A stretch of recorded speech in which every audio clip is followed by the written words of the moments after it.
Yang terhormat Bapak Kepala Sekolah Jenderal Mojo Songo 5, yang saya hormati Ibu Mariani Sarjana Pendidikan selaku mentor pada siang hari ini.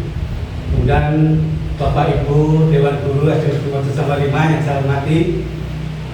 Sebelum acara pemaparan orientasi P3K pada siang hari ini kita mulai, terlebih dahulu marilah kita untuk selalu memanjatkan puji syukur kepada Allah Subhanahu wa Ta'ala bahwasanya untuk siang hari ini kita masih diberi kesempatan sehat sehingga bisa berkumpul untuk mendengar dan melihat pemaparan teman-teman kita P3K pada siang hari ini. Kemudian untuk selanjutnya kami mewakili teman-teman mohon maaf yang sebesar-besarnya telah mengganggu aktivitas penjenengan di dalam pembuatan nilai rapor. Untuk itu kami mewakili teman-teman mohon maaf yang sebesar-besarnya. Dan selanjutnya perkenankan saya untuk bacakan susunan acara pada siang hari ini. Untuk yang pertama adalah pembukaan, yang kedua adalah pemaparan. Yang mana pemaparan ini ada 3 sesi. Untuk sesi yang pertama yang nanti akan disampaikan oleh Ibu Agatha Violita Wahyu K, Sarjana Agama. Kemudian yang kedua adalah pemaparan dari Ibu Sanuti, Sarjana Pendidikan. Dan sesi yang ketiga adalah Ibu Nuryati, Sarjana Pendidikan Agama Islam. Kemudian untuk yang selanjutnya adalah lain-lain, dan yang terakhir adalah penutup. Bapak Ibu yang saya hormati, karena waktu sudah siang juga, maka untuk pertemuan pemaparan pada siang hari ini kita awali. Yang pertama adalah pembukaan. Marilah kita awali dengan berdoa. Berdoa menurut agama dan keyakinan kita masing-masing. Berdoa dimulai.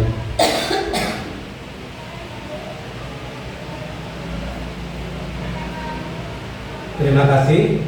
Langsung saja pemaparan orientasi pengenalan nilai dan etika pada instansi pemerintah dari P3K. Untuk sesi yang pertama akan disampaikan oleh Ibu Agatha Violita Wahyu K, Sarjana Agama. Waktu dipersilakan. Terima kasih Bapak Ibu yang telah membuka pada kegiatan kita hari ini. Hari ini yang pertama adalah saya, yaitu saya akan menyeminarkan hasil laporan saya, yaitu upaya peningkatan minat baca kitab suci dengan membuat renungan harian bagi peserta didik yang beragama Katolik di SD Negeri Mojo Songo 5.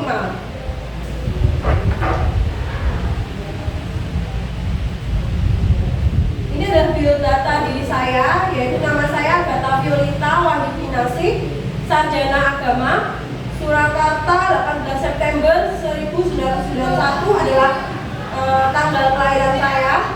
Lalu kemudian NIP saya 1991 0918 20 2221 2008. Golongan saya 9 dan jabatan saya adalah ahli pertama guru agama Katolik. Instansinya yaitu di sekolah kita tercinta ini SDN Negeri Mojo Songo 5. Alamat saya di Mojo Songo RT 1 RW 32 Mojo Songo Jebres Surakarta. Kita langsung saja nggih. Isi laporan saya itu yang pertama adalah pendahuluan, lalu kemudian nilai dan etika pemerintahan Kota Surakarta, bab 3 nilai dan etika organisasi, bab 4 rencana dan hasil kerja P3K, dan bab 5 adalah penutup. Bab 1 yaitu pendahuluan latar belakang bahwa pegawai pemerintahan dengan perjanjian kerja P3K adalah aparatur sipil negara ASN yang diangkat berdasarkan perjanjian kerja sesuai Undang-Undang Nomor 20 Tahun 2023 dengan hak dan kewajiban mirip pegawai negeri sipil yaitu PNS, namun berbeda dalam status dan tunjangan. Untuk mempersiapkan P3K baru, pemerintah menyelenggarakan orientasi yang bertujuan meningkatkan pengetahuan dan keterampilan sesuai nilai dasar ASN.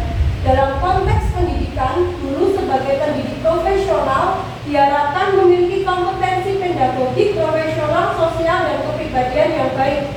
Oleh karena itu, penulis menyusun laporan orientasi dengan rencana kerja berjudul Upaya Peningkatan Minat Baca Kitab Suci dengan membuat renungan harian bagi peserta didik di SD Negeri Mojo Songo 5. Nah, untuk maksud dan tujuannya, yang pertama membekali pengetahuan dan sikap nilai etika instansi pemerintah. Yang kedua, peserta dapat mengaktualisasikan meningkatkan nilai ASN berakhlak. Lalu tujuannya, peserta memahami nilai dan etika instansi pemerintah dan mampu melaksanakan tugas sesuai nilai ASN berakhlak. Waktu dan tempatnya yaitu dimulai pada tanggal 20 September 2024, kami angkatan kedua, sampai dengan 15 Oktober 2024 dengan pembukaan kegiatan orientasinya secara bersama-sama pada tanggal 3 September tahun 2024, di mana tempat pelaksanaan orientasi ketiganya angkatan 2 ini di SD Negeri Mojosongo 5, yaitu di Jalan Malamba Timur nomor 7 RT/RW 3 RW 15 Perumnas Mojosongo Surakarta. Untuk misi, yaitu di bab 2, pemerintahan kota Surakarta itu memiliki misi mewujudkan Surakarta sebagai kota budaya yang modern, tangguh, gesit, kreatif, dan sejahtera. Dan misinya meningkatkan kualitas kesehatan masyarakat yang tangguh, memperkuat pertumbuhan ekonomi yang adaptif dan berkelanjutan. Yang ketiga, mewujudkan tata ruang dan infrastruktur kota yang mendukung kemajuan kebudayaan dan pariwisata. Yang keempat, meningkatkan kualitas dan daya saing pemuda dan masyarakat umum di bidang pendidikan, ekonomi, seni, budaya, dan olahraga. Yang kelima, mengembangkan tata kelola pemerintahan dan pelayanan publik yang gesit dan kolaboratif, berlandaskan semangat gotong royong dan kebinekaan. Yang keenam, mewujudkan kemakmuran dan kesejahteraan bersama warga kota yang berkeadilan dan inklusif. Yang ketujuh, mewujudkan daerah yang kondusif dan kerukunan antar umat beragama dalam tata kehidupan bermasyarakat yang saling menghormati. Di bab ketiga, yaitu Dinas Pendidikan Kota Surakarta. Di sini visinya terwujudnya layanan pendidikan yang bermutu dan paripurna. Kemudian misinya meningkatkan keterjangkauan dan perluasan layanan pendidikan yang bermutu dan paripurna, meningkatkan keterjangkauan dan perluasan layanan pendidikan yang paripurna, dan meningkatkan sumber daya aparatur yang membidangi pelayanan. Kemudian SD Negeri Mojosongo 5 memiliki visi yaitu terwujudnya insan cendekia, beriman, berkarakter, dan berwawasan lingkungan.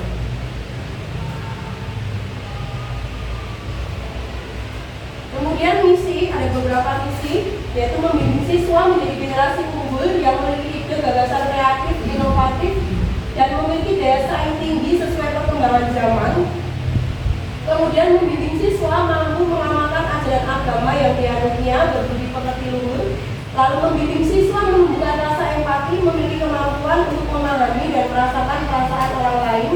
Kemudian melaksanakan kegiatan formal dan non formal menuju kesadaran berbudaya, bermoral, dan peka terhadap lingkungan hidup. Mengembangkan dan melaksanakan model-model pembelajaran untuk mencapai prestasi baik akademik maupun non akademik. Nah, sekarang ini di bab keempat, yaitu inti dari kegiatan yang saya lakukan di SDN Negeri Mojosongo 5. Unit kerjanya di SDN Negeri Mojosongo 5, lalu identifikasi isu. Di sini minimnya minat membaca kitab suci siswa Katolik di SDN Negeri Mojosongo 5 yang kurang tertarik atau malas membaca kitab suci, yang berpotensi mengurangi pemahaman dan nilai-nilai spiritual dan moral yang terkandung di dalamnya.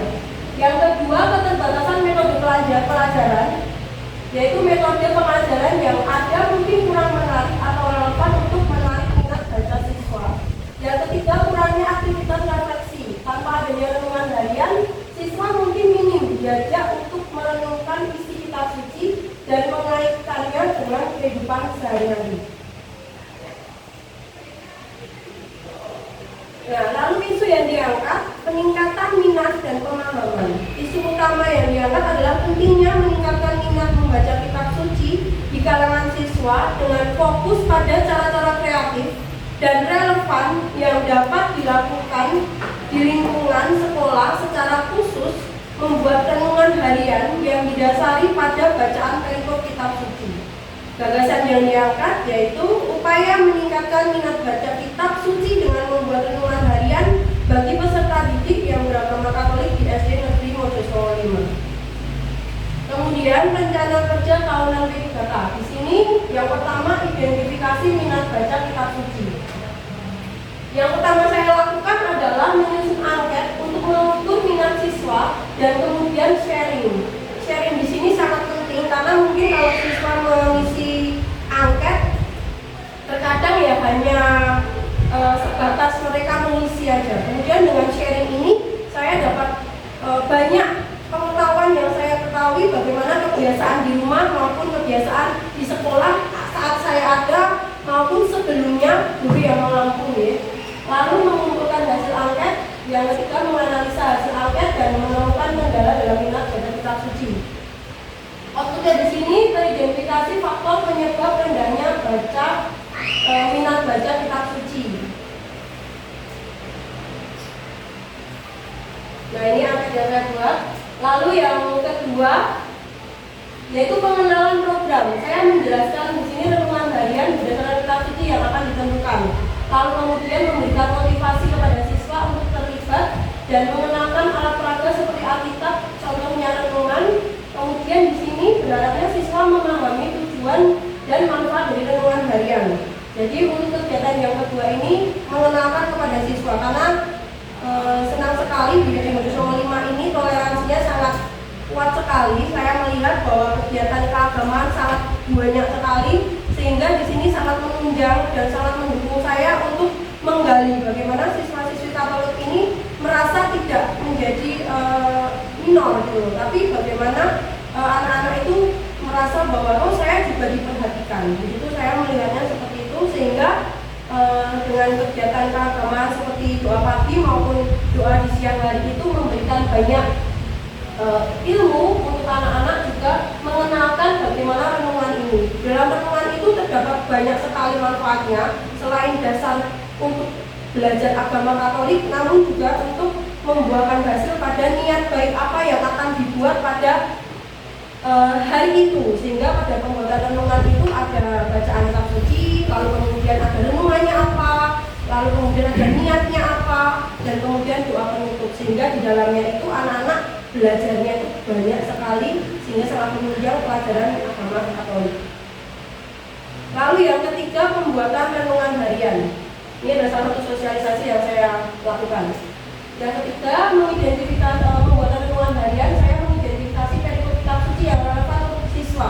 Siswa-siswa kita itu memang cenderung minat untuk membaca itu sangat sedikit, tapi dengan cara saya mencari materi-materi apa perikop kitab suci, bacaan-bacaan apa yang sangat anak-anak mudah memahami, itu sangat membantu untuk mereka dapat memahami kitab suci. Lalu yang kedua mengajak siswa untuk membaca satu perikop kitab suci yang sudah disediakan. Yang ketiga membuat renungan harian berdasarkan bacaan yang sudah tersedia. Lalu memberikan contoh renungan yang benar dengan menunjukkan buku renungan sesuai kalender liturgi. Ini yang saya lakukan untuk anak-anak dalam mendukung minatnya dalam membaca kitab suci. Ini contoh renungan yang saya buat, kemudian saya share ke anak-anak agar anak-anak mudah memahami dan mudah mencontoh. Nah ini contoh anak yang mulai melakukan kegiatan membuat renungan. Meskipun pertama awalnya itu banyak kesulitan, tapi dengan pembiasaan mudah untuk mereka lakukan. Lalu selanjutnya pembagian diskusi atau kelompok, yaitu mengelompokkan siswa membahas isi renungan harian, lalu mempresentasikan hasil. Outputnya pemahaman yang mendalam tentang isi kitab suci. Di sini saya mencoba untuk selain mandiri, mereka juga dikelompokkan. Siapa tahu dengan mengelompokkan itu mereka mendapatkan banyak pandangan tentang bacaan kitab suci. Ini mulai pengelompokan sehingga anak-anak bisa lebih mudah. Yang kedua refleksi harian, yaitu pengisian jurnal. Siswa menuliskan refleksi pribadi setelah membaca renungan harian, lalu mengajak siswa untuk berbagi refleksi. Outputnya adalah jurnal refleksi siswa yang menunjukkan pemahaman dan pemaparan kitab suci. Ini sebagai bentuk bukunya. Lalu yang ketiga evaluasi dan umpan balik, yaitu pengumpulan umpan balik dari siswa dan orang tua. Yang kedua evaluasi kegiatan, menilai efektivitas program renungan harian. Nah di sini anak-anak mulai membaca kitab suci di rumah yang sudah saya harapkan, sehingga anak-anak itu tidak hanya di sekolah saja, tapi di rumah juga mendapatkan kebutuhan iman melalui membaca kitab suci bersama keluarganya. Ini ada 2 siswa sebagai contoh saja. Yang pertama itu mereka sudah membaca secara mandiri di rumah. Yang lain itu ada foto bersama orang tuanya, sehingga kegiatan membaca kitab suci menjadi rutinitas setiap hari di dalam keluarga.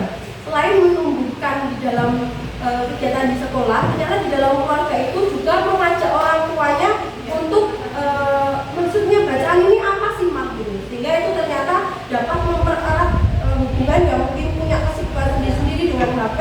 Ternyata mereka bisa bersatu untuk si anak ini bisa senang dalam membaca kitab suci melalui orang tuanya.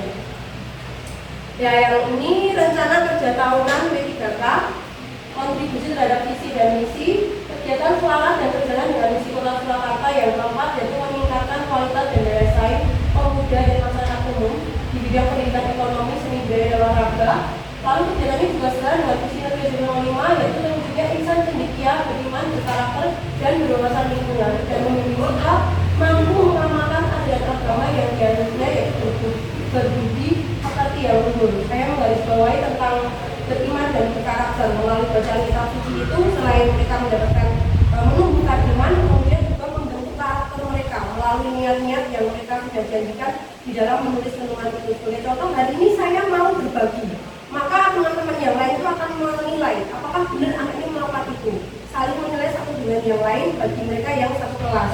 Kalau yang berbeda kelas, nanti teman sekelas yang lain minta tolong untuk melihat bagaimana kegiatan yang dilakukan si anak ini. Yang ketiga, ini program kerja menengah P3K. Saya hanya membatasi 3 tahun ke depan. Yang pertama, menggunakan kalender liturgi. Untuk bilang gereja Katolik itu, kalender liturgi itu menunjukkan bagaimana pembacaan kitab suci setiap harinya sudah diatur, sudah jelas, sehingga anak tidak perlu lagi mencari tahu apa ya yang menarik, tidak. Tapi hari ini sudah dijelaskan di dalam buku tersebut apa yang harus dibaca, apa yang harus didengarkan dari bacaan harian. Yang kedua, pembiasaan, yaitu mengadakan kegiatan membuat renungan setiap hari yang dikerjakan di sekolah dan sharing renungan antar teman, lalu membuat niat yang dilaksanakan dalam sikap keseharian guna mengembangkan sikap iman dan moral. Outputnya yaitu terlaksana kegiatan sharing renungan yang kemudian saling mengingatkan niat dalam bentuk sikap iman satu sama lain di lingkup sekolah. Yang ketiga, tahun ketiga, yaitu sharing iman dan pengetahuan. Membaca kitab suci dengan memilih satu perikop dalam kitab suci, kemudian menceritakan dengan teman-temannya, mandiri maupun kelompok. Outputnya adalah semakin antusias untuk memahami setiap kisah dalam kitab suci untuk menunjang materi pembelajaran. Diharapkan di sini karena pelajaran agama itu pusatnya paling utama adalah kitab suci, lalu kemudian ajaran sosial gereja, sehingga kalau yang paling utama itu ya kitab sucinya harus paham dulu. Program kerja menengahnya, kontribusi terhadap visi dan misi SDN 2005, memberikan kontribusinya yaitu terwujudnya insan cendekia, beriman, berkarakter dan berwawasan lingkungan, dan misi sekolah membimbing siswa menjadi generasi unggul dengan ide kreatif mengamalkan ajaran agama, menumbuhkan empati dan kesadaran berbudaya serta lingkungan sambil mengembangkan model pembelajaran untuk prestasi akademik dan non akademik. Nah, kemudian kita di bab 5 yaitu penutupnya, sehingga program ini nantinya berhasil meningkatkan minat dan pemahaman siswa terhadap kitab suci, dan kegiatan seperti ini, sosialisasi, pembuatan renungan harian dan diskusi kelompok berdampak positif pada kesadaran spiritual siswa dengan umpan balik menunjukkan peningkatan minat baca dan pemahaman ajaran agama. Inisiatif ini mendukung visi Kota Surakarta dalam kualitas pendidikan dan mengembangkan karakter, partisipasi aktif siswa dan dukungan orang tua menciptakan sinergi pendidikan. Ke depan, evaluasi dan pengembangan metode pembelajaran akan terus dilakukan untuk mencetak generasi muda yang peduli dan bertanggung jawab.